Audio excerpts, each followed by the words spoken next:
right, everybody. Our apologies. We're having some struggles with our guest panelists, but I'd like to just open up the forum to just maybe have a conversation with the people that are here now. As previously mentioned, my name is Mushambi Mutuma. I'm an author and speaker based here in Johannesburg. And today's conversation was meant to be around the opportunities for connectivity and success on the continent. And I'm waiting for the event staff to kind of get our panelists, but I thought let's have an engaging conversation in the interim. Connectivity has really been a great opportunity for the continent to really leapfrog and jump where our technology and innovations are able to achieve. But we've got two sides of the spectrum, if you will. We've got part of the spectrum where we have situations where we've got areas in our continent where there's no running water or electricity, but there's the ability for people to stream, for people to watch movies and film music and do mobile payments. But we really stand at both ends of the spectrum from an innovation standpoint, but from an access and bandwidth and connectivity standpoint, especially when we look at rural communities versus urban communities, where we see that in urban communities, the smartphone usage connectivity is 200% higher than rural communities in some countries. So I'd love to have a conversation with those of you who are here. I've written a lot about the subject over the last year in my own book, Tech Adjacent, which really tells the story of what opportunities and what technology exists on the continent, and how there's some Wakanda-like technology that already exists now. But what I want to talk to you all today, and maybe for those of you who are in the chat, can give some context to maybe why you believe connectivity is actually so important, and how we can use it for kind of narrowing the digital and economic divide. So for those of you in the chat right now, maybe introduce yourself, and maybe let's answer this question: is why is connectivity so important as Africans? What is the opportunity that it presents ourselves? And Mr. Teniola, I know that you're not able to join in via voice and video right now, but maybe we can have the engagement via the chat bots. Just to give you some quick context, Mr. Teniola is a techie turned business leader. He's really done quite well in the markets in Nigeria as the CEO and president of ATCON. He's led Dimension Data in the past and several different ISP countries. And really on the regulatory and governmental side, from the Ministry of Communication side, he's really helped pave the way for where connectivity is going, and not only in Nigeria, but in West Africa, and is also the president of the Association of Telecom companies in Nigeria and the Affordable Internet Alliance in Nigeria and in London. So I'd love to see if we can get you here, at least in the chat, maybe to be able to answer some of our questions. But for some of our other listeners, if you will, it'd be great to kind of hear what's on your mind and answer the question of why connectivity is so important for our development. Yes, so I think I'll open the floor now and just give you a moment to contribute.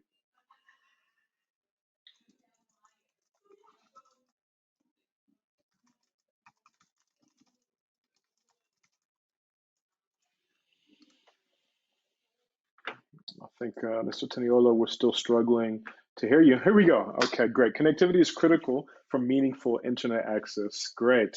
I see we're able to get you on one of the chats here.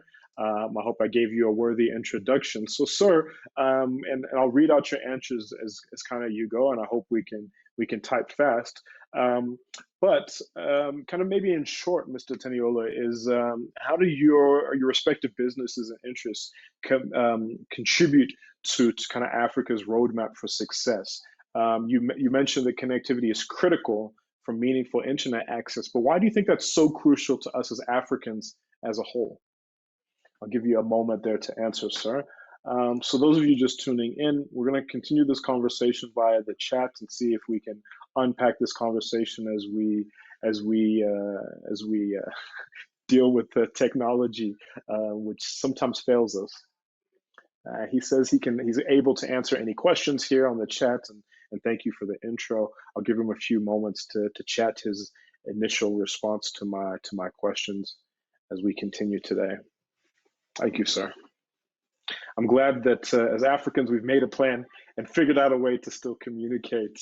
I think that speaks to our resilience as a people. Great. So the first response is that connectivity is critical due to the digital transformation in progress. And that's spot on, is that I think right now more than ever, the continent is going through a mass change. And so I'd love for you to kind of maybe unpack that, is that particularly in Nigeria and in West Africa, what are the elements of digital transformation that you're really excited about, Mr. Teniola?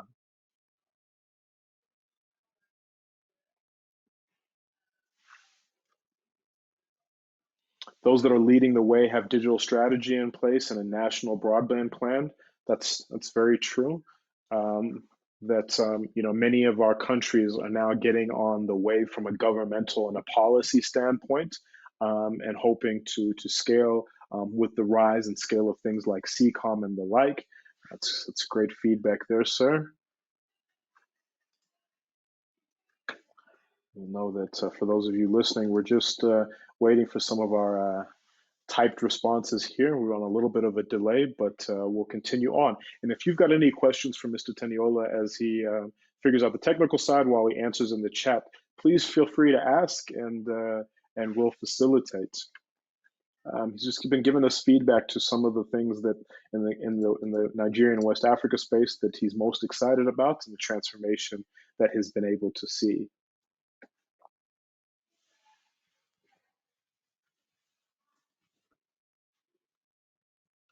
All right, just on a slight delay, guys, but I thank you all for tuning in, and I hope that you're enjoying Textposition and the content for the day. Great. Mr. Teniola, maybe the second question that I have for you is that, as mentioned, okay, here we go. I see your response now, sorry. Is that eGov initiative programs are moving away from legacy-based processes to a more efficient process that involves digitalization, and transformation in the way we work and play. I love that this is probably one of the biggest opportunities that connectivity allows for us, that our governments are going to be able to serve us much better, and then the process there, which is going to be even more improved. So I think that's a great answer. But I think maybe my question is, in environments where we struggle to get policy, where we struggle to get these national broadband plans and struggle to get these e-government initiatives, what do you believe is the very baseline that our governments need to do and start with if they haven't been able to maybe adapt to kind of where we are, particularly in Nigeria?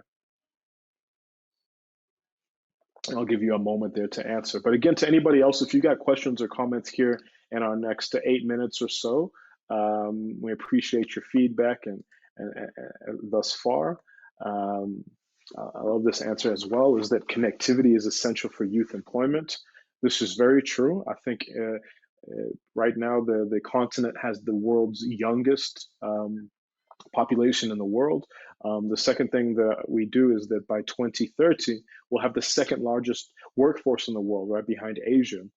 So the African child is the consumer and is the employee of the future. So I think you're right. Connectivity now more than ever allows for employment opportunities than we were unable to see before. So thank you for that, sir.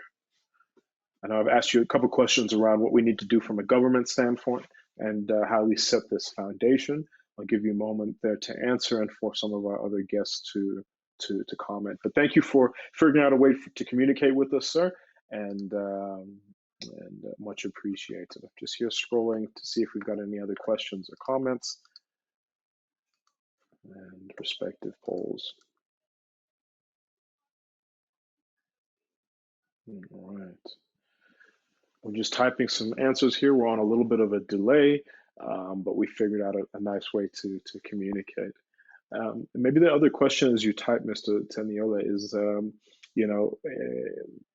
if, as you answer where we get a foundation for where our governments need to go, if they don't have a national plan and e-governance in place, is that where are the new opportunities after we get the baseline? Is which pockets in Africa or even in Nigeria are people doing it really well?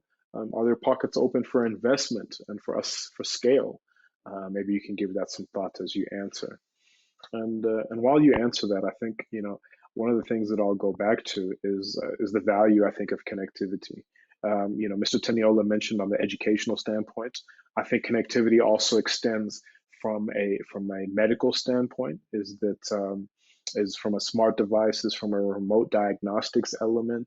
I think across the continent we've got a major shortage of healthcare workers, and what connectivity allows for is now we get to have reach with four-ways and telemedicine and the like. Okay, we got an answer here. Is he says that governments need to take engagement with all stakeholders in a PPP model. Yes, that's spot on to address the obstacles to implementation. So I think that there needs to be private-public partnership. For those of you who don't know what PPP means, is that government needs to open up who it works with and partners with, and the more stakeholders, to kind of further to your point, Mr. Teniola, thank you, is that we get more stakeholders involved, and then we're able to have a better team to work together. And I think the examples on the continent where we've done the best, even in environments like Rwanda, is when government has brought in the public to do best and not always try to take that on. And I think those opportunities for partnership are great. Thank you so much for that response. Another question I asked as we wait for your responses and other people to also contribute is and we'll also look at the Twitter account and see if we can find any content there. So thank you there, Sharif, is much appreciated for reminding us the respective hashtags for the day. But if you got any other comments as we go, please through. So the places that Mr. Teniola is super excited about, where he sees opportunity and potential for investment, are digital financial services. I think the banking sector is shifting. The mobile wallet system is shifting tremendously. Local content, that's very spot on, is that we're now seeing major companies like Netflix invest and take time into this sector, and then building platforms across the ecosystem that drives towards 4AR, which is of course the biggest buzzword of 2020 after Corona and COVID, is the fourth industrial revolution. But the great thing that I'm excited about is I think this positions the continent in a great way to kind of have this silver bullet for growth, the silver bullet for development. So thank you for that, Mr. Teniola. We just got a few minutes left, but one of the other questions I want to ask you is that if you had $1 million today, given these opportunities that you've mentioned, where would you put it, and perhaps why? What is the biggest opportunity that 4R holds for the next 5 to 10 years? And I thank you all for contributing. I thank you all for listening in this non-conventional way we've chosen to communicate for today, just to make it work. He says he's tremendously excited about Paystack, Nollywood, music opportunities, and monetizing the IPR. Paystack has done tremendously well, as I'm sure most of you have heard. In the last few years, is that Stripe, a Silicon Valley-based leader in the payment space, acquired Nigeria's Paystack for, I believe, $220 million, which is a huge investment anywhere in the world. But I think it's primarily exciting for our continent. And I wish we all had the ability to invest in those young men a few years ago to get this $200 million payday. But I think it also presents, to maybe echo your sentiment, Mr. Teniola, is it echoes it presents the opportunity that African organizations and African business models have tremendous scalability and revenue ability. $200 million is not a small piece of change anywhere in the world. So I think it speaks to the massive opportunity that the rest of the globe is seeing. We've seen Jack Dorsey investing heavily into Africa. We've seen Jack from Alibaba, coming into the country as well. And he says, where would you put $1 million? $1 million US would be in AI, ML, and big data, machine learning. From an ML standpoint, a massive one for Africa is where data is unreliable at the moment. You're so right there, sir. Is that and AI, automation, machine learning, and big data? It's completely untapped. So for those of you who are young people interested in where to get into the space, if we've got one of the industry leaders and one of, I'd say, the main leaders of broadband and connectivity in Nigeria and West Africa, saying that's where he'd put his money, and that's probably where you need to be investing your education and your insights and into your data. We just got about 2 minutes left. And I've just got a key question here. One of my favorite quotes, sir, is that brands that evolve the present, so people that evolve the present, are involved in the future. So if you evolve where we are today, you won't ever get disrupted. You won't ever get replaced because you'll position and future proof yourself. What do our guests today need to evolve in order to be involved in the future of this continent? Kind of in closing, what would you say is the biggest thing that we need to do? I see. You mentioned that the threat of OTT on the local representation is real. It's so true. Is that there's a massive need for us to get into this space before everybody else along the globe has done so. So I think we need to own these territories, and I agree with you there. Hopefully, we can get your last comment here on what we need to evolve today to be in the future as we close out. Using the broadband pipes for building African brands, yes. We need to have our own Netflix, our own Facebook, our own YouTube. We need to tell our own stories. That's so spot on, sir.